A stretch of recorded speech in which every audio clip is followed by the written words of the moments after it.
In our headlines on this Friday, March 21st, here in Seoul. While the Constitutional Court has yet to decide its ruling on the impeachment of President Yoon Suk-yeol, it may soon have another case to contemplate as the opposition-led parliament pushes to impeach acting President Choi Sang-mok. Meanwhile, Trade Minister An Deok-keun and U.S. Energy Secretary Chris Wright agreed to address together the removal of South Korea from the U.S. Energy Department's list of sensitive countries. Also, in the Middle East, civilians in Gaza, including children, are facing the brutal brunt of Israel's latest ground offensive, following Hamas's reluctance to release remaining hostages. As the Constitutional Court continues to contemplate President Yoon Suk-yeol's impeachment case, pundits are weighing in with their thoughts regarding the prolonged deliberation. Our Oh Soo-young reports. Almost a month has passed with no indication of when President Yoon Suk-yeol's impeachment verdict will be delivered. As of Friday, the Constitutional Court has not yet revealed when it will rule on the National Assembly's motion to remove Yoon from power, which was passed in December last year following the leader's controversial martial law. For more than 3 weeks, the justices have been convening almost daily to deliberate on the case, a record period of time compared to past presidential impeachments. It took at most 2 weeks for verdicts on former presidents Park Geun-hye and Roh Moo-hyun, but there has been no word from the court as of Friday, 24 days since Yoon's final trial hearing was held. Given that the Constitutional Court notified the former leaders 2 to 3 days in advance of their respective ruling dates, Yoon's verdict could fall between next Wednesday at the earliest and early April before 2 of the justices retire. The longer-than-expected deliberation has given rise to plenty of speculation over what's holding up the 8-member bench. Some believe the justices are working towards a unanimous decision to impeach President Yoon and are fine-tuning their positions to deliver an indisputable judgment, amid fears that the result may trigger extreme reactions from the public. Some speculate the bench are struggling to align their views, given how an earlier impeachment case of Korea Communications Commission Chair Lee Jin-suk was dismissed, as the justices' opinions were split evenly in line with their political orientations. It seems the grounds for impeachment are clear, and it is hard to dispute the president's declaration of martial law was unconstitutional and unlawful. But the justices must determine whether the constitutional violations are severe enough to warrant removal from office. There may be justices who argue that it does not meet the threshold for an impeachable offense.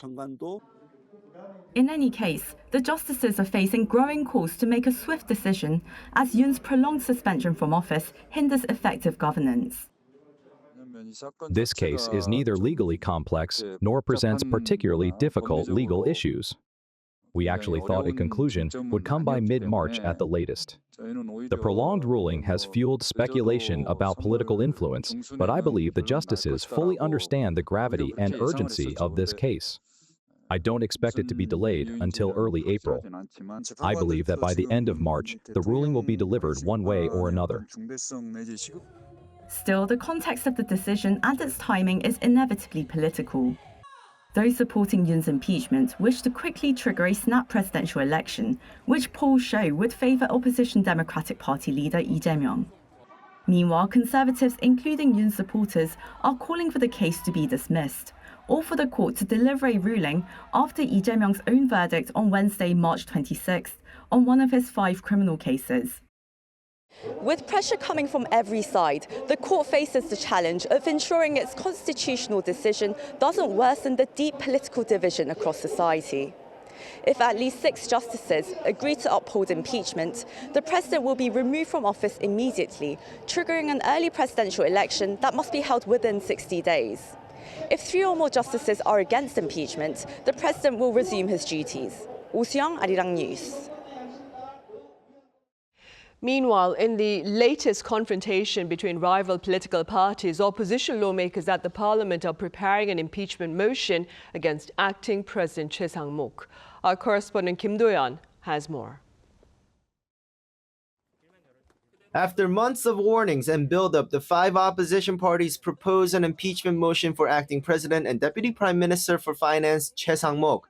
This came on Friday with the proposal accusing the acting president of 4 different unconstitutional acts. First was an accusation that he was an accomplice to the alleged insurrection led by President Yoon through martial law. Second, and what seemed to be the main reason, was Che's decision to hold off on appointing the 9th Constitutional Court Justice Ma Eun-hyuk, despite the Constitutional Court's ruling last month that this is an infringement of the parliament's authorities. To defy the ruling of the Constitutional Court is to defy the constitutional order itself. And beyond that, it is a denial and contempt of the Republic of Korea's very existence. That is how we see it. The other 2 were his decision to hold off on appointing a Supreme Court justice and a permanent special prosecutor. With the opposition parties having the majority, the motion can be passed unilaterally by the opposition lawmakers. Meanwhile, the ruling People Power Party has fired back, saying this is, quote, terrorism against the government and the DP's emotional revenge by stopping government functions. PPP floor leader also added the DP is not confident about the upcoming ruling on President Yoon's impeachment at the Constitutional Court and needs to add a liberal judge. The reason Lee Jae-myung's Democratic Party faction is taking such extreme measures is clear. As procedural flaws in the impeachment trial become exposed, they're trying to overturn the case by pushing Ma Eun-hyuk into the Constitutional Court. This is the 30th impeachment effort by the DP. 13 of them were passed by the National Assembly, with 8 eventually making it to the Constitutional Court. None of the impeachments were upheld. In the meantime, the voting time for Che's impeachment motion is yet to be decided. One variable is that the Constitutional Court will give its verdict on Prime Minister Han Duck-soo's impeachment on Monday morning. Han was impeached for similar reasons, refusing to appoint Constitutional Court justices. If the court rejects his impeachment, Che's motion could lose momentum even before the vote. In terms of succession, Han would return as acting president, and even if Che is suspended, Han would still lead the government. But if Han's impeachment is upheld and Che is suspended, Deputy Prime Minister for Social Affairs Lee Joo-ho, 4th in line, would take over as caretaker. Kim Do-yeon, Arirang News. In other news, relevant authorities from Seoul and Washington will work together to remove South Korea's inclusion in the U.S. Energy Department's list of sensitive countries. According to the Trade Ministry here on this Friday, intentions to this end were agreed upon during talks between Trade Minister An Deok-keun and U.S. Energy Secretary Chris Wright over in Washington on Thursday, local time. Their talks also reportedly included future energy partnership, including joint projects, as well as investments. Meanwhile, Foreign Minister Cho Tae-yeol is in Tokyo for trilateral talks with his Japanese and Chinese counterparts. Now ahead of the trilateral gathering with Japanese Foreign Minister Takeshi Iwaya scheduled for Saturday, Foreign Minister Cho Tae-yeol sat down separately with Chinese Foreign Minister Wang Yi to address bilateral issues of interest on this Friday. Among the matters addressed was the possibility of a visit to South Korea by Chinese President Xi Jinping to attend the APEC summit this autumn. North Korea says it has successfully tested a newly developed surface-to-air missile system. According to the regime state media, the test took place on Wednesday with its leader Kim Jong-un in attendance. While photos of Kim were shared with the report, details of the system itself and the test site were not disclosed. Separately, the Unification Ministry here believes North Korea has been overreacting to the recently concluded South Korea-US annual training session and called against misjudging the defensive nature of the Freedom Shield military exercise. 2 North Korean nationals are facing questioning here in South Korea after being found adrift in the West Sea earlier this month. The South Korean Navy's maritime patrol aircraft detected the boat some 170 kilometers west of Ochongdo a little after 11 in the morning on March 7th. They reportedly unintentionally crossed the northern limit line owing to a malfunction in their small wooden boat. And as they have not expressed any intention to defect, South Korea is reviewing its options of sending them home as all cross-border communication has been severed.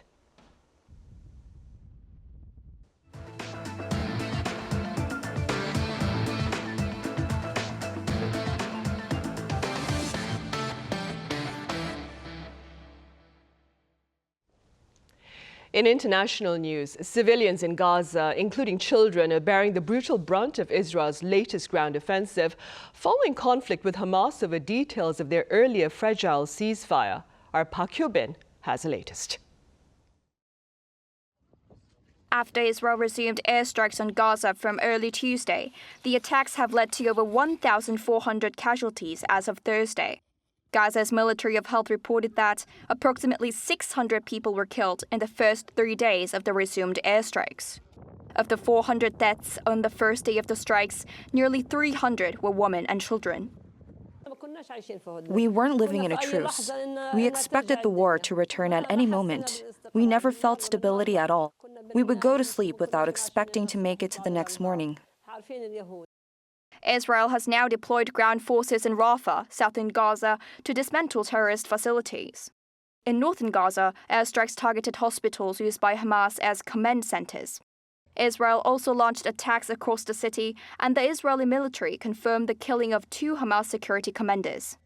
In response, Hamas issued a statement accusing Israel of committing massacres, claiming that 600 Palestinians were killed. It also launched 3 M90 rockets at Tel Aviv on Thursday, marking its first response to the latest Israeli airstrikes. Israel's defense ministry reported that 1 rocket was intercepted and the other 2 landed in open areas with no casualties reported. On the same day, Iran-backed Houthi rebels joined the attack despite U.S. President Donald Trump's warning. The Yemeni Armed Forces Missile Force carried out a qualitative operation targeting a military target of the Israeli enemy, south of the occupied Jaffa region, with 2 hypersonic ballistic missiles. As the clashes between Israel and Hamas intensify, peace in Gaza seems increasingly distant. Park Hyo-bin, Arirang News. And U.S. President Donald Trump claims Washington and Kyiv are close to concluding a critical minerals deal. Our Lee Seung-jae has more. U.S. President Donald Trump said Thursday that a minerals and natural resource deal with Ukraine is getting closer. Trump made the announcement at the White House after signing an order to increase U.S. production of critical minerals. We're doing very well with regard to Ukraine and Russia. And one of the things we are doing is signing a deal very shortly with respect to rare earths with Ukraine, which they have tremendous value in rare earth, and we appreciate that. Washington and Kyiv said earlier this month that they had agreed to conclude the minerals deal as soon as possible. The comments by Trump also come as he spoke with Ukrainian President Vladimir Zelensky on Wednesday in what the White House said was a fantastic 1-hour phone call. President Trump also said Thursday that progress towards a ceasefire deal between Russia and Ukraine is progressing well. And we spoke yesterday with, as you know, President Putin and President Zelensky, and we would love to see that come to an end, and I think we're doing pretty well in that regard. So hopefully we could save thousands of people a week from dying. That's what it's all about. They're dying. Meanwhile, officials from the U.S., Russia, and Ukraine will head to Saudi Arabia next week to hold talks on a potential ceasefire deal. Talks on a U.S.-led proposal for a partial ceasefire will resume next Monday, with Russian and Ukrainian officials holding talks separately with U.S. officials. According to President Zelensky speaking at a news conference in Oslo on Thursday, U.S. officials would meet with Ukrainian experts and then hold separate talks with Russian representatives. The White House issued a statement saying that President Trump and Russian President Vladimir Putin had agreed to technical negotiations on a maritime ceasefire in the Black Sea and a potential full ceasefire and permanent peace during their talks on Tuesday. Lee Seung-jae, Arirang News. Back on the local front, exports expanded during the first 20 days of March to post $35.5 billion, according to the Korea Customs Service. This latest amount is a surge of 4.5% on year and comes in light of strong shipments of ships and semiconductors and greater exports to markets in the US, EU and Vietnam. Meanwhile, also on this Friday, the Trade Ministry hosted talks on export trends and pledged prompt action to address the broader ripple effects of US tariffs on steel and aluminium imports into its market. South Korea is expanding its exports of eggs to the U.S. following its first ever shipment earlier this month. The U.S. is fighting a severe shortage of eggs caused by bird flu and has been reaching out to international suppliers in countries such as Turkey and Brazil for egg imports. Egg prices in the U.S. reportedly soared almost 60% on year in February, despite pledges by the Trump administration to ease costs. What's more, restaurants in the U.S. are placing surcharges for dishes that contain eggs, fanning greater inflation concerns. Meanwhile, over in Yokohama this past Wednesday, K-pop girl group Aespa clinched 4 awards at the MTV Video Music Awards Japan. The 4-member group was named Artist of the Year and also won Best Group Video for their track Whiplash. The group also received Best Dance Video for Supernova and Best K-pop Video for Armageddon. This marks the first time in the awards history that a female group has claimed 4 awards. Korea's cultural treasures are making an unprecedented appearance in Germany with happiness at the heart of their show. Our cultural correspondent Song Yoo-jin reports. This gold crown and belt from Korea's 5th century Silla dynasty are making a rare visit to Germany for the first time in over 60 years. These national treasures are part of the 100 Ideas of Happiness, or Treasures from Korea, an exhibition at Dresden Royal Palace, a result of years of collaboration between the National Museum of Korea and Städtischen Kunstsammlungen Dresden, one of the most prestigious museum networks in the world. The partnership began in 2017 when SKD showcased its prize collections to Korea. Now, the favor is being returned with over 180 objects spanning from the Three Kingdoms period to the Joseon dynasty making their way to Germany. Claudia Brink and Paek So-jin are the curators. We start with works coming from the 5th and 6th century up to the 19th and 20th century, and also lots of genres. So we have sculpture, we have metalwork, goldsmith work, precious objects, paintings, calligraphy. From my field, that this opportunity to present the Korean heritage in this volume, it's impossible. We had this kind of like a comparable side of exhibition in 1999 in Essen, and that was kind of like the last biggest exhibition in Germany. Though these artifacts differ in shape, size, and era, they share a common theme: happiness. Figurative earthenware from the Three Kingdoms period reflects wishes for a good afterlife.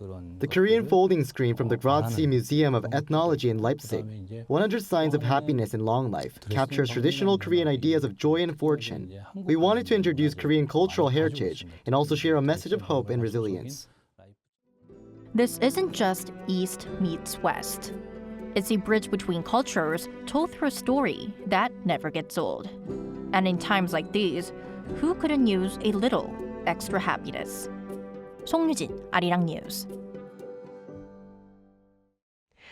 And come Sunday this week, we mark National Puppy Day. And in light of this occasion, we share with you a story of some puppies who've been making commendable contributions to their communities. Our Park Gon-woo shows us how. Around 7 p.m. when pet owners usually get off work, it's time for their furry friends to head out for their favorite part of the day, a stroll around the neighborhood. These dogs aren't just on their regular walks, but are on a special mission. From tiny pooches to large ones, wearing green patrol suits, they're out there to identify dangerous situations, potential safety hazards, and individuals who may be drunk or lying on the ground. Coco once found a drunk person on a cold winter day, so we reported it right away. 코코야, 혹시 이번 활동 중에 뭐가 제일 보람찼을까? Thanks to these dogs and their owners, thousands of reports were made in Seoul alone last year. And dogs that performed exceptionally well were given extra prizes. These patrol activities also mean valuable time together for both the pets and their owners. We usually go for a walk once a day, but now, through this patrol activity, I get to spend time with my dog while also contributing to the safety of my city, which feels really rewarding. Starting in Seoul in 2022, The Pet Patrol program has expanded nationwide, reaching cities as far as Busan and on Jeju Island. However, not every dog can become a patrol dog as they must meet various criteria, such as how they react to strangers and other dogs, as well as their overall behavior. 기다려. As you can see, this dog that passed the dog patrol test is very gentle and obedient. Though there's no pay, the dogs are rewarded with things like patrol certificates and snacks.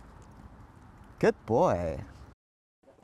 And the efforts of these patrol teams are helping to create a positive image of dogs for non-pet owners who may fear or dislike them. I don't usually like having pets, but seeing these dogs working for public safety outside makes me feel good about them. With over 15 million people, around 1/3 of South Korea's population owning pets, these dog patrols are contributing to the creation of a positive pet culture in society. 박건우, Arirang News.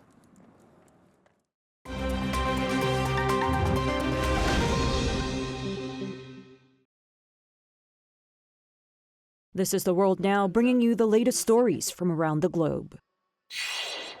European Union leaders convened in Brussels for a 2-day summit to deliberate on strengthening defense support for Ukraine. However, the summit concluded without a concrete financial commitment. During the summit held on Thursday, Ukrainian President Volodymyr Zelensky addressed the EU leaders via video, urging them to maintain pressure on Russia through sanctions and to provide additional military aid. However, the EU leaders kept a cautious approach and didn't give a solid answer regarding Zelensky's appeal for approximately $5.4 billion for artillery shells. EU Foreign Policy Chief and Estonian Prime Minister Kaja Kallas had previously proposed a $43.4 billion military aid package for Ukraine, but the plan has faced opposition from several member states. Reaching consensus was further complicated by Hungary's refusal to endorse the summit's joint statement supporting Ukraine. Zimbabwe's Kirsty Coventry was elected as the next president of the International Olympic Committee on Thursday, becoming the first woman and first African leader of the organization in its 130-year history. Coventry secured 49 out of 97 votes, defeating 6 other candidates. 41-year-old Coventry has won 2 Olympic gold medals in swimming and serves as Zimbabwe's sports minister. Outgoing IOC President Thomas Bach was among those sending messages of congratulations to Coventry. She pledged to expand Olympic participation and will officially assume the presidency on June 23rd. Paris is hosting a unique exhibition titled Snoopy in Style, A History of Peanuts and Fashion to celebrate the 75th anniversary of the Peanuts comic strip. The exhibition runs from March 22nd to April 5th, showcasing Snoopy's influence on fashion over the decades. Ahead of the exhibition, dozens of dolls of the cartoon Beagle dog wearing designer clothes were on display in Paris on Thursday. Visitors can explore original comic strips, designer collaborations, and fashion items featuring Snoopy and his sister Belle in the exhibition. The exhibition highlights partnerships with renowned designers such as Karl Lagerfeld and Giorgio Armani. Choi Ji-hee, Arirang News.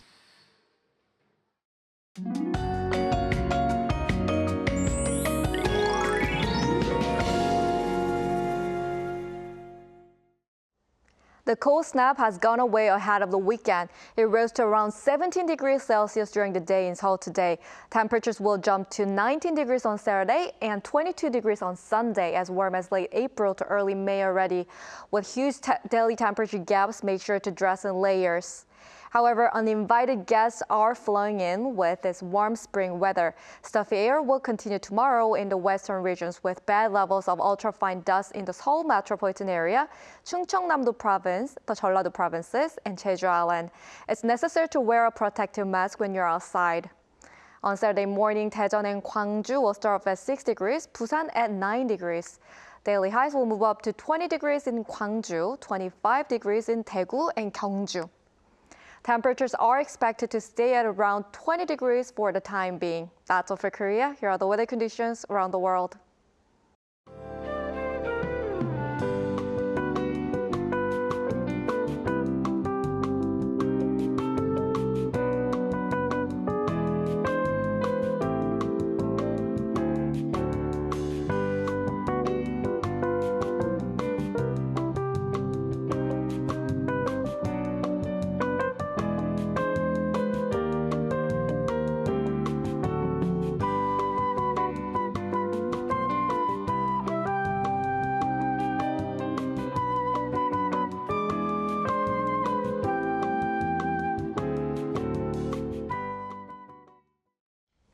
Those are the headlines at this hour here in South Korea. Coming up next is our daily panel session.